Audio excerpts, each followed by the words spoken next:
तर केशव उपाध्यांनी उद्धव ठाकरेंवर टीका केली आहे। उद्धव ठाकरेंचं मराठी प्रेम हे पुतना मावशीचं प्रेम आहे असं केशव उपाध्ये म्हणतात। पालिका शाळांची अवस्था खराब असताना उर्दू भवनाची घोषणा करण्यात आली। उद्धव ठाकरेंना मराठी शाळांविषयी काही करावं असं वाटलं नाही असं भाजपचे प्रवक्ते केशव उपाध्ये म्हणाले। त्यावेळी उद्धव ठाकरे मुख्यमंत्री होते त्यावेळी महाराष्ट्रामध्ये उर्दू भवनची घोषणा झाली। उर्दू भवनाची घोषणा उद्धव ठाकरेंना करायची वाटली, पण प्रत्यक्षामध्ये मराठी शाळांसाठी काही करावं असं वाटलं नाही। हे मराठी प्रेम नाही, हे पुतना मावशीचं प्रेम आहे। काल तुम्ही घोषणा केली, जी.आर. जाळा म्हणून सांगितलं। कोणता जी.आर.?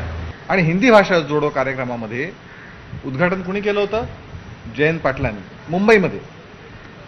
आणि हेच जयंत पाटील काल पत्रक काढून या मोर्चामध्ये मराठीसाठीच्या मोर्चात सहभागी व्हा, हिंदी विरोधी मोर्चात सहभागी व्हा अशा प्रकारची भाषा वापरतात। दरम्यान